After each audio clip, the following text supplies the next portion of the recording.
Here with Adam Collins, head women's basketball coach, University of Charleston. Golden Eagles currently sit 18-7 overall, 14-7 in the Mountain East Conference. Winner of the last four, winner of the last 6 of 7. Only loss was a 3-point loss at Glenville. Coach, what has led to your end-of-season stretch here? You guys winning a lot of games. Probably more than anything, we've talked a bunch this year about consistency, and injuries and illnesses and things like that have played into that, played into our inability to be consistent. We started the year, one of our starters tore ACL. We had to change some things right before we started playing. We had another girl we thought would start for us get injured and miss the first 4 games. When she came back, someone else was out with mono, and that was one of our other starters was out with mono. And so really, if you look at it, when we came back from Christmas, Tiani Kelly missed 3 games.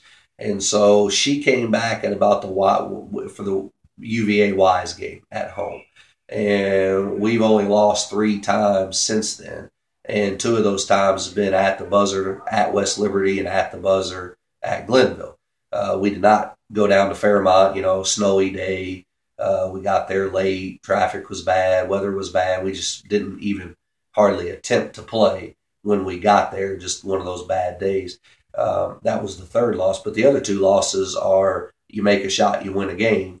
And so I really think that a lot of it's been consistency. Since the Wise game when Tiani's come back, knock on wood, we've not had anybody miss another game. And so you start to build a rotation and a comfortability. And I just heard some major college basketball coaches say this team's struggling because they're still playing 10 players.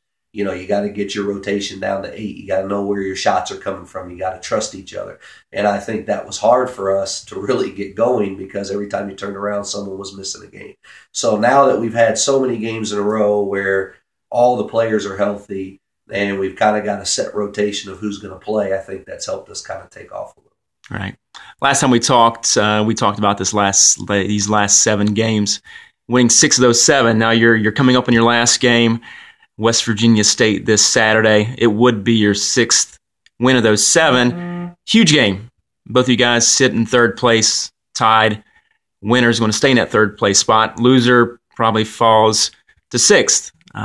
You get that first round bye, you win, you lose, you're hosting the first round. All right. So what has to happen Saturday against State to be successful?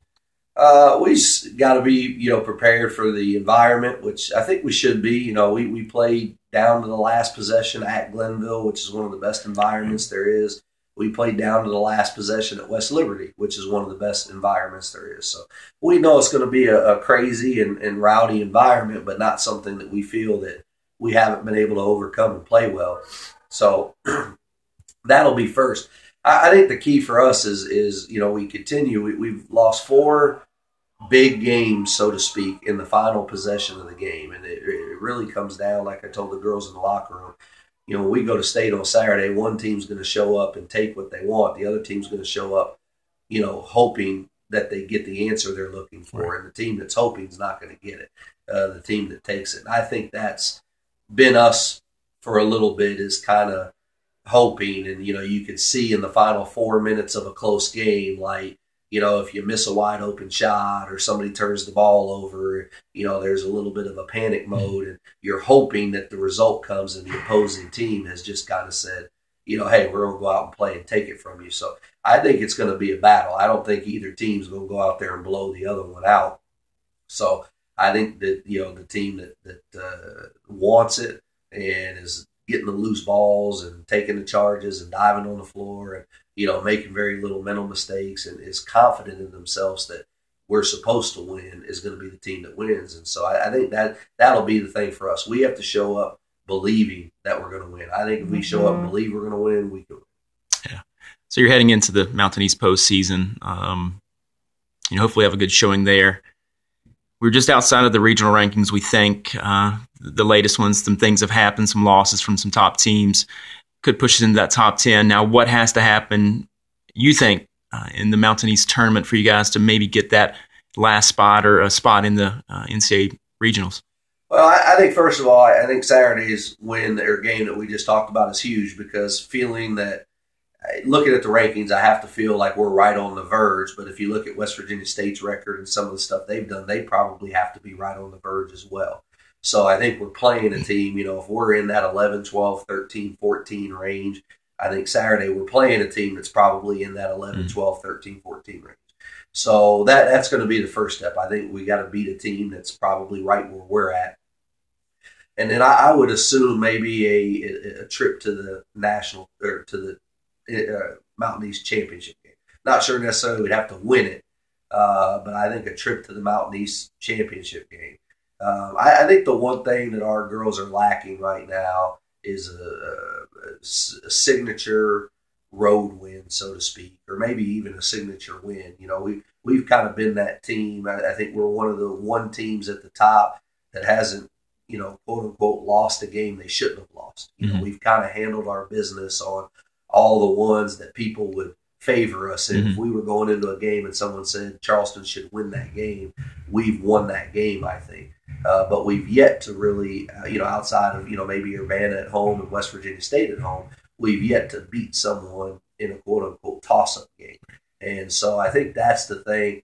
When you look at the big-time Division I college basketball on ESPN and they do the blank, resumes, and they say, well, this team's 26-2 and this team is 18-8, but this team's hasn't beat anybody in the BPI top 50. I think that's us. I think we're that, team with a really good record that maybe hasn't just beaten the, BPI top 50 team. So I think, to get into the conference tournament and beat one of those teams, I think the teams directly in front of us, West Liberty, obviously a win over Glenville at any point in the tournament is going to boost your rankings. Right. But, a West Liberty or Fairmont who are also in the rankings ahead of you, if you're able to beat one of them in the tournament and you beat State on Saturday and you beat one of those guys in the tournament and you get to the championship game and you've won 7 or 8 in a row, I think you're going to get in.